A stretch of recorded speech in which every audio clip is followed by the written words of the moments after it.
I'll call the meeting of the Board of Aldermen to order on February 26 at 7:30 p.m. in the Aldermanic Chamber. The prayer will be offered by City Clerk Patricia Pietzu, and Alderman at Large Brandon Michael Laws will lead in the pledge to the flag. Almighty God, we have the high honor and serious duty to manage the affairs of our beloved city. Fill us, O God, with a spirit of unity and understanding, which enables us to face our multiple problems with a serene mind, with justice and charity for all, so that any and all decisions made by us will always be for the betterment and greater happiness of all our fellow citizens. So help us God. Amen. I pledge allegiance to the flag of the United States of America and to the republic for which it stands, one nation under God, indivisible, with liberty and justice for all.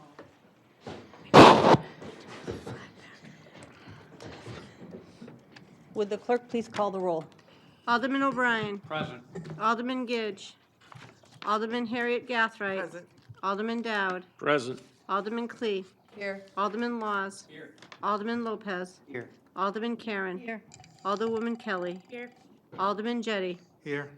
Alderwoman Milizi Gola. Alderman Tenza. Present. Alderman Schmidt. Here. Alderman Wilshire. Here. We have 12 members present. Thank you. Alderman Gidge and Alderwoman Malisi Goyer are unable to join us this evening. Also in attendance is His Honor Mayor James Donchis and Corporation Counsel Stephen A. Bolton. Would the mayor wish to address the board? Yes, Madam Chair, thank you very much. First, I wanted to mention R19-113, which is the resolution which we are sponsoring to put before you the recommendations of the Energy and Environment Committee. You may remember that after the United States withdrew from the Paris Accords, that I became a climate mayor, and we formed the Energy and Environment Committee to begin to look at ways to meet certain goals regarding saving energy, saving funds, saving money, and reducing the emissions of greenhouse gases. As you will see from the resolution, the recommendation of the committee is that we seek to reduce greenhouse gas emissions by 25% by 2025, vehicle emissions by 25% by the same year, and to ultimately derive 100% of our energy from renewable, clean energy sources by 2050. We've already made quite a bit of progress in terms of reduction of energy use, which I discussed at some length in the State of the City last week. And as I said then, I will be recommending in the budget coming up that we have an energy manager, because as you get into this in some depth, these projects are very involved, very detailed, and they require someone with a lot of expertise to make sure that we get as much as we possibly can out of any energy-saving project. So I'm sure that'll be referred to a committee, and I hope you'll act favorably on it. Number two, next meeting on March 12th, I will be proposing to you the city budget. As I again mentioned last week, the biggest challenge facing us this year, is that the healthcare costs for city employees are up about 11%, which translates, and there are some more details, but we'll get into that later, I'm sure, translates to about $3 million.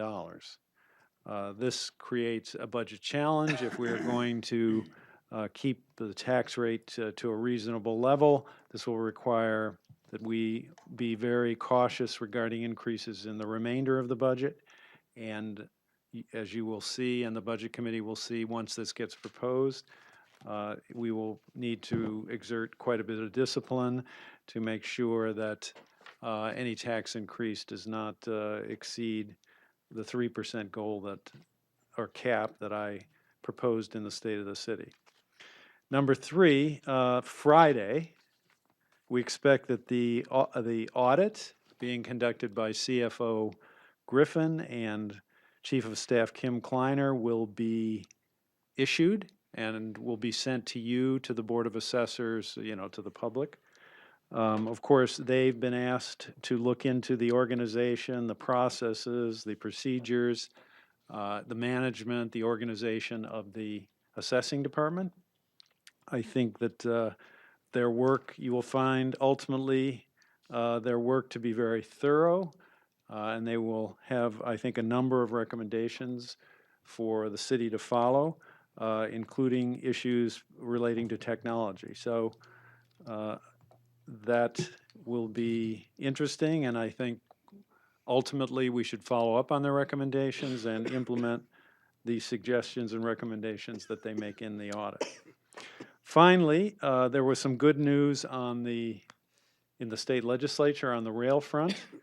The Senate, the full Senate passed what's called SB 241, which is the bill that would insert federal funds back into the 10-year transportation plan for what Commissioner Sheehan, and she met with us, has accurately called the final project development phase of the Capitol Corridor project. That was good news. It's now through the Senate, goes to the House. I'm sure our very able representatives under the leadership of Chair Jan Schmidt will work hard to try to accomplish the same goal in the House. And once that occurs, we will then be on the way to completing this planning phase and looking seriously at how to implement rail in the future. So I thought that was good news, and I thought I would mention it. I testified in favor of SB 241. I think Alderman O'Brien did as well in the Senate, and Tracy Hall did as well, so there was a good representation of Nashua, as well as both of our state senators did. So we had a good representation of Nashua people at the committee where SB 241 was heard. In any event, that's all I have, Madam Chair. Thank you. Responses to the remarks of the mayor? Start over here. Did you have your hand up, Alderman Lopez? Yeah, I thought you said over there. I Sorry. did start over there. No one had their hand up. All right, so it's my turn. I just was curious about the manner in which the audit would be dispersed. Is it going to be email, hard copy, on the website, Civic Sounding Board? Well, in your case, I'm sure we'll email it to you. It'll be given to the newspaper, and it's a public document, so anybody will be able to get it. We may be able to put it on the website as well. Whether it'll appear on the website on Friday, I'm not sure, but it will be readily available for anybody who wants it on Friday. I think it's in the paper. Everyone will see it probably. Any other comments to the responses to the remarks of the mayor? Seeing none. Recognition period. There is none. Reading minutes of previous meetings. There being no objection, I declare the minutes of the Board of Aldermen meetings of February 19, 2019 accepted, placed on file, and the reading suspended. Communications requiring only procedural actions and written reports from liaisons. Communication from Len Fournier, Superintendent of the Woodlawn Pinewood Cemeteries, relative to a request for joint convention with the Woodlawn Pinewood Cemetery Boards of Trustees. There being no objection, I'll accept the communication, place it on file, schedule a joint convention with the Woodlawn Pinewood Cemeteries Board of Trustees on Tuesday, March 12, 2019 at 7:30 p.m. in the Aldermanic Chamber. Period for public comment relative to items expected to be acted upon this evening. No one has signed up. Communications requiring final approval. Communication from Celia K. Leonard, Deputy Corporation Counsel, relative to the Environmental Indemnity and Release Agreement. Alderman O'Brien. Thank you, Madam President. I'd like to make a motion to accept, place on file, and authorize the city to enter into the Environmental Indemnity and Release Agreement. You've heard the motion. Is there discussion on that motion? Seeing none, all those in favor say aye. Aye. Opposed? That motion carries. Petitions. There are none. Nominations, appointments, and elections. To the Honorable Board of Aldermen, I have this day appointed Mary Lou Blaisdell, 32 Webster Street, to the Office of the Board of Assessors as an alternate for a term to expire April 24th, 2021. I have this day appointed Suzanne Harvey, 8 Crawford Lane, Nashua, to the Cultural Connections Committee for a term to expire March 1, 2022, and respectfully request the appointments be confirmed. There being no objection, I'll accept the appointments by the mayor as read and refer them to the Personnel and Administrative Affairs Committee. Reports of committees. There being no objection, I'll declare the report of the February 20th, 2019 Finance Committee accepted and placed on file. Confirmation of mayor's appointments. There are none. Unfinished business resolutions. Second reading of Resolution 19-110, authorizing the City of Nashua to enter into a lease agreement with Make It Labs Corp. for 25 Crown Street. Alderman Tenza. Thank you, Madam President. I'd like to make a motion for final passage of R 19-110. Motion before us is for final passage. Discussion on that motion. Seeing none, all those in favor say aye. Aye. Opposed? That motion carries. Unfinished business ordinances. There are none. New business resolutions. First reading of Resolution 19-113, adopting Environment and Energy Committee recommendations. Additional sponsors? Alderman O'Brien, Alderman Dowd, Alderman Clee, Alderman Laws, Alderman Jettie, Alderman Tenza, Alderman Schmidt, and myself, and Alderman Harriet Gathright. New business ordinances. Oh, I'm sorry. Given its first reading, I'll assign it to the Personnel Administrative Affairs Committee. New business ordinances. First reading of Ordinance 19-039, authorizing stop signs at the intersection of Fairmount Street and Charles Street. Additional sponsors? Alderman Lopez, Alderman Harriet Gathright. Given its first reading, that will be assigned to the Committee on Infrastructure. Period for general public comment. One person has signed up, Laurie Ortolano.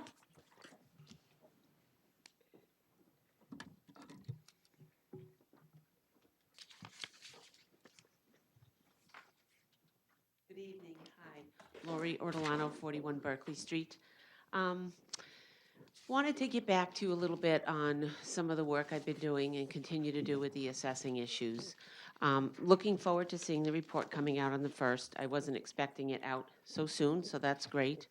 I did file my PA 71 with the state, and I got my abatement in.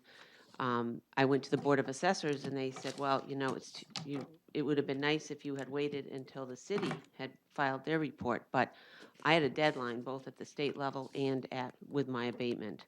So I had to have my report into the state by the 1st of March, and I had to have the abatement in by the 1st of March. So I can't wait for a city report to come out, and I want you all to know that wasn't an option at the state level for me either.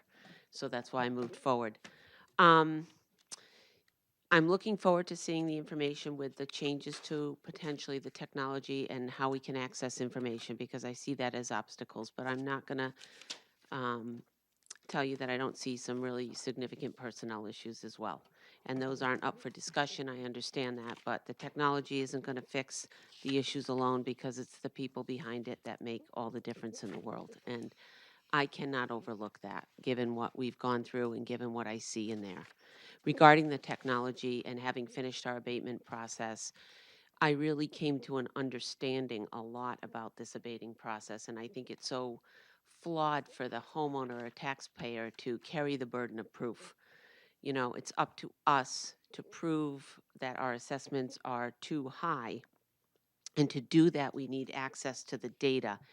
And for us, benchmark point was the effective year billed issue on our property card, and that data isn't available publicly at all on the website, on the computers down inside the office, on your home computer. It required the printing of property cards. And I went after like 100, because I was trying to look at my neighborhood, first of all of Berkeley Street, to look at where I fell out. That's 55 cards right there. And then I didn't want to just say I'm only looking at Berkeley, because people would think I was afraid they'd say you're being too narrow. So I grabbed Chester, I grabbed Raymond, I grabbed a few on Concord, and all of a sudden you're up to $200. And I don't think that's right. I mean, that information should be readily available, and you can't tie the EYB to the grade either. The grade is not available on the website down in the office for you to look at the cards as well. And when I started this process, I did send an email to Mr. Duhamel, and I asked him if he would be willing to help me or give me the grade information for Berkeley Street. And I did not receive a response back. And it was really the state that said to me, ask him to give you that data. That's a reasonable request so that you have access to it. And I never got it. So I ended up going in and printing it all. So I hope that we're able to create, a system where the accessibility is better. I'd love to be able to print out a property card without paying $1 and really have the information on the property card. I've really learned to read those and understand them much better than I did 4 months ago. And you got to have the card to really look at the houses and make the comparables.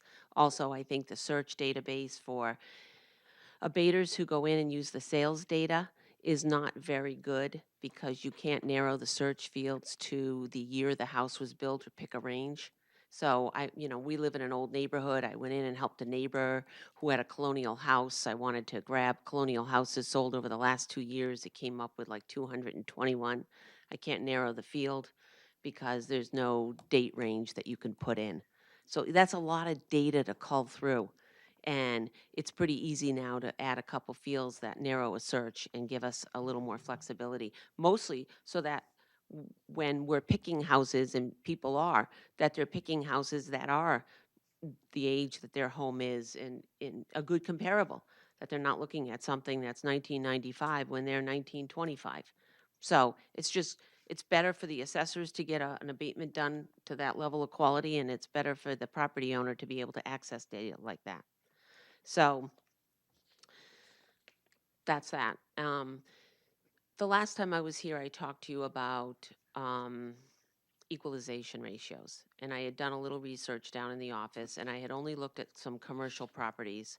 And I found a commercial property or any of the commercial properties that had representation, namely CPTM up in Manchester or tax consultant. The equalization ratio was being applied, but when the property owner did not have representation and was on their own, the assessors were not applying the ratio. And I actually spoke to somebody about that in the office, and they had questioned it as well. And the answer was from the assessor was, the people don't know the difference, so it doesn't matter. Well, I beg to differ on that. That's a ratio produced by the state, and I have had extensive conversations with the state. And their position is the ratio is applied to everybody. It sets the equalization for the database. The last couple days I went in and started looking at residential properties and how we handle the equalization ratio for 2015 and 2016. And I hadn't had time to do it before because I was so busy with my abatement and my paperwork for the state. I had to push that aside, and I said, okay, when I get that done, I'm going to go back and take a look at that. I pulled 10 abatements for 2015 from one assessor. 4 of them were fire issues. So there's a different proration form that's used for a fire. It's not the same as a typical abatement form. So that knocked 4 data points out. The other 6 I grabbed, 3 of them received the ratio, 3 of them did not. But the paperwork is all done. The math is all there, where the assessor takes the homeowner's value, gives it the 88.5%. They put down their value of what they believe the property should be. They give it the 88.5%, and then they do the abatement on 100%. They give that property owner 100%. They don't give the abatement amount. They don't give the equalization ratio, and their refund is minimized. And when I looked at these properties, one homeowner is shortchanged $860. Another homeowner is shortchanged $1,994. Another homeowner is shortchanged $1,293. Another homeowner is shortchanged $1,969. I don't consider that token. I consider that significant, and if that's what the ratio said it should be, then that's what we should be refunding. Now, I've started to reach out to more industry people around the state because I've had time. When I started this, some alderwoman said to me, have you looked at what other towns do? And I don't have time for that, but now I do. And I connected with an industry expert, 27 years, who served on the ASB up in Concord. And I had a good 30-minute talk with him, and I shared my concerns about this. He was so outraged. He said, I don't know why your lawyer hasn't filed a criminal lawsuit And I don't know why those people haven't been stripped of their certifications. He said it's outrageous to me. It's not even an option. Now, here's what I'm going to tell you. This ratio is a relatively unknown entity to the homeowner or even a lot of small business people because it's not on the abatement form. The only thing you ask for on the abatement form is the market value. So every one of us out there, us lay people who aren't wrapped in the law of property, are being told, give me the sales data. Tell us what you think the sales number is. That's fine. We depend on the expertise of those in the office who are certified by the state to apply the law the way the law is supposed to be applied. And when they're not doing it because we're too stupid to catch it, it just burns me. It just seems so wrong. And it just, yeah. And that's what I found in the last couple days. I'm going to go back in and look some more. But I don't like what I'm seeing. And I asked you the last time I came here to stop this practice and let these assessors know that the ratio should be applied to everyone. Right now, we just went through equalization. We don't have a ratio produced by the state yet. The number isn't out. It's kind of late this year, and I called them, and it may not be out until the end of April. They haven't even started Nashua's data. Normally, we would have it in February.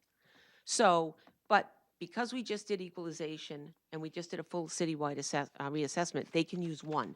And that's going in right now is one. But in any other year, like last year, if the ratio wasn't out, then the law says you just apply the ratio from the year before. So you don't not apply anything. There's always a ratio to apply. And until the new data comes out, you use the old data. Right now, we're allowed to use one because we did equalize. And we don't know what the number is. We'll know soon. But anyone who's putting in an abatement, they have the right to say, don't use my multiplier as 1.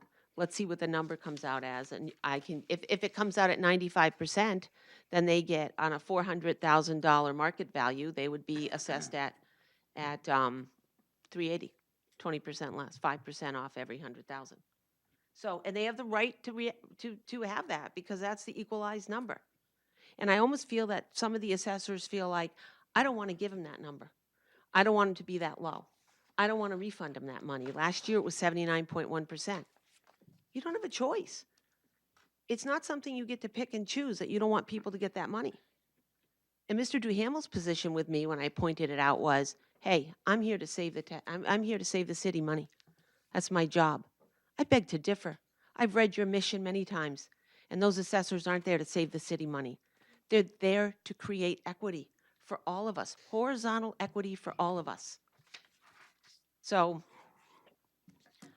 that just really disappoints me that can, is the case and we haven't fixed that, or that I had to go to the state to even have these discussions. And I'm going to continue to reach out. I stopped at several small towns around here, met with chief assessors and technicians today, and asked them, do you use the ratio for everyone? They were like blown away. Of course, it's not an option. Everyone gets a ratio. It's not an option. We do it. I talked about sales chasing. I talked about how they handle sales chasing, how they protect against it, how do they correct data with MLS information. And that's another issue I've raised was the sales chasing issue. That's a complex issue. And the state has been very helpful. KRT was helpful too, and they wrote some interesting emails to John Griffin about this issue. And several of the emails they wrote to John was, you should reach out to Chuck Reese up at the DRA and get his input on this issue. I called Chuck, and he never had a reach out from John, never had a conversation with him about this issue. And I wonder, who is the city talking to about this? They seem to be hunkered in going, we don't do it. But it's an interesting discussion point. There's a lot there to look at. And the basis of that issue for me was this whole EYB. I started looking at properties that for some reason the assessing office corrects them very hard on sales data.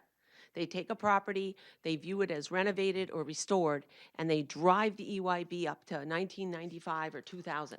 They pull all the depreciation out of the home or a vast amount of it. And they can move an assessment 100 grand or 150 grand. On our house, it moved at 160,000. That's a lot of money. So out went the depreciation, in went that new EYB, and our assessment went poof, right through the roof. But then I pulled all those property cards and I found 27 homes. I pulled 100. I found 25 that were corrected hard and graph out with, EYB here and then a big gap in the EYB here after they sales adjust.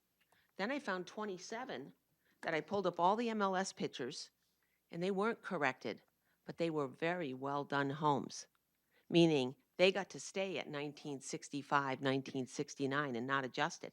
And one of the homes I found, you will know, Madam Chair, is 19 Monadnock.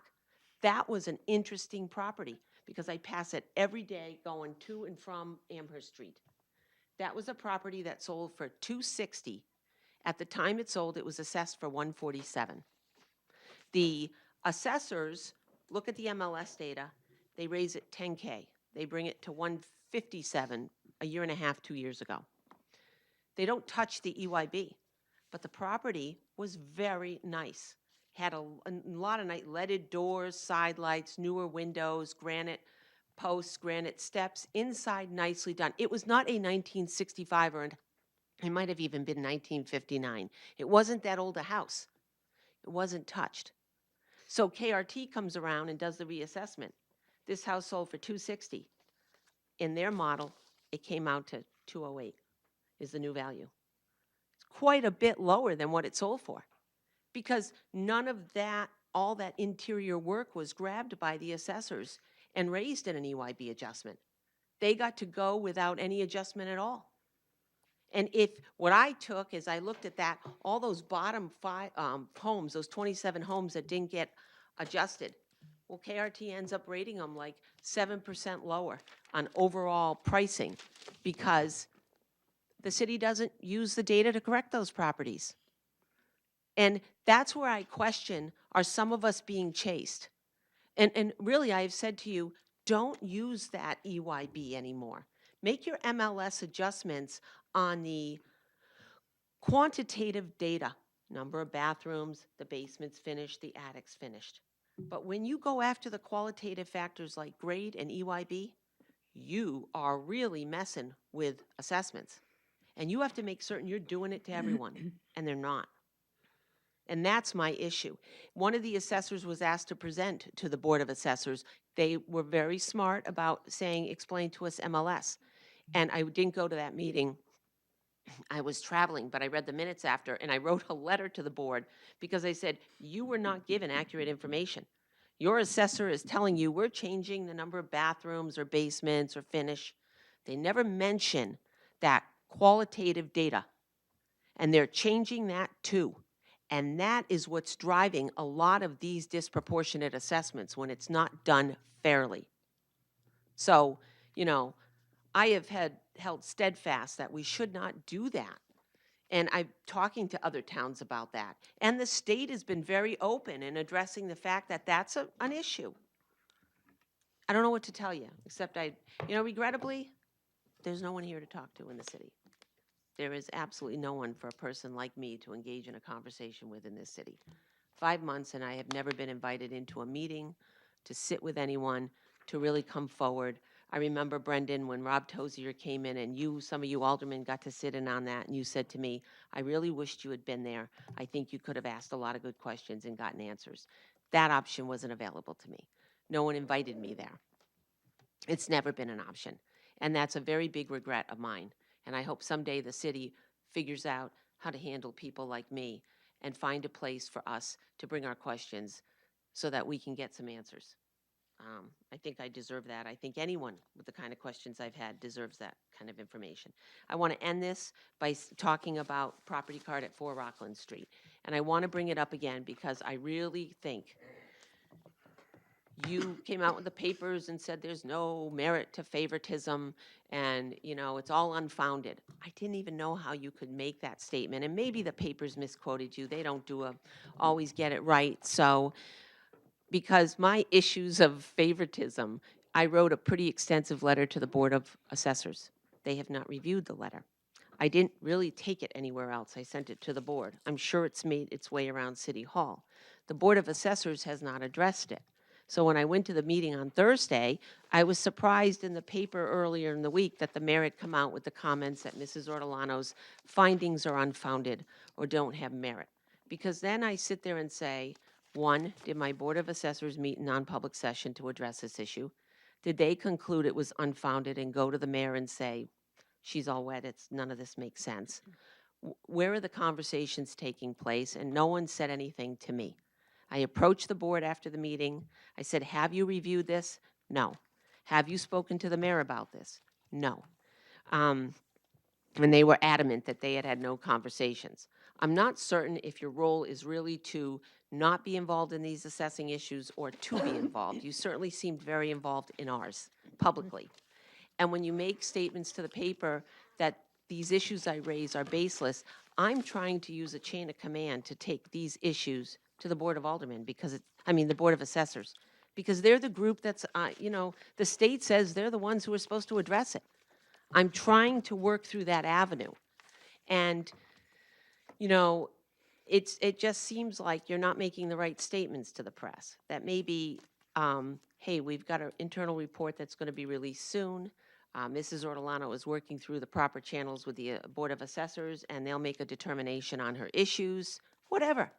But it seems like it comes from you, and as a citizen or a resident, I never get the courtesy of somebody coming to me and telling me. I guess the newspaper has been a great avenue for me because I seem to get my questions answered through the newspaper when you speak. But I don't think that's the one we should count on. So regarding your property card, and I know it brought a nice big smirk on your face, but here's an issue when I look at that when it comes to favoritism. It's not about you personally. Let it be known, I don't think Jim Donchis had anything to do with the assessment of his property. That this is all on the assessors and how they are looking at any individual, not on the property owner. Jim, Vicky, they weren't responsible for this. It's all on the assessors. They're certified, they're trained, and they're supposed to be fair. But when I looked at your card, I went today and I printed 2 of them because the notes on the card said the EYB was 1970.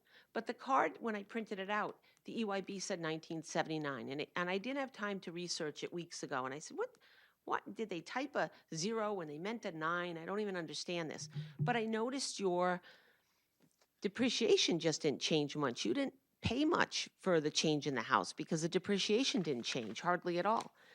And so I went today and I said, well, print me the 2012 and the 2014 cards. Those were the cards. 2012 was when the file was officially closed. The EYB was done. And when I printed those cards, the EYB was 1970. And in 2014, it was 1970.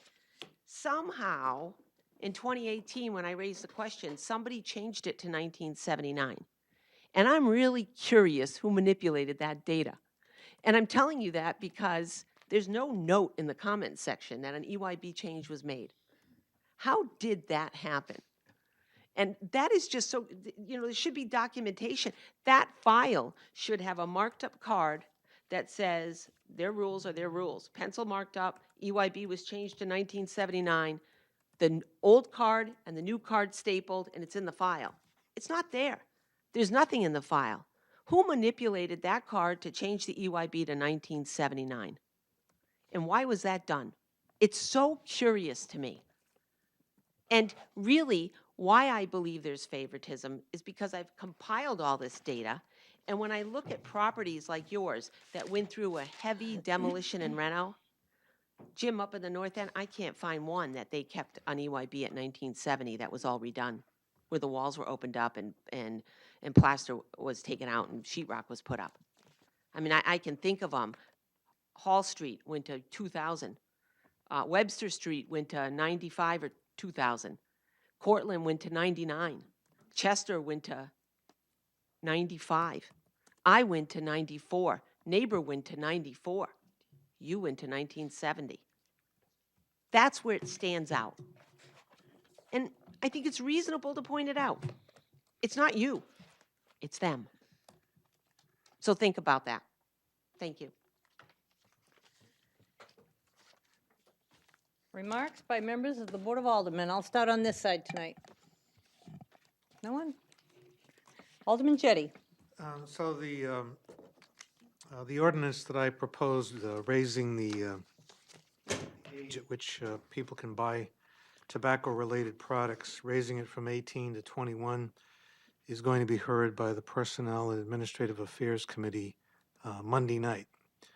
And so anyone who wants to be heard on that issue, they're welcome to come Monday night. As a matter of information, there was a Senate bill in the New Hampshire State Senate to raise the age from 18 to 21 statewide, and that was before the Commerce Committee, and the Commerce Committee voted to hold it in committee. So I'm not sure. I haven't been able to find out what the discussion was or why they did that.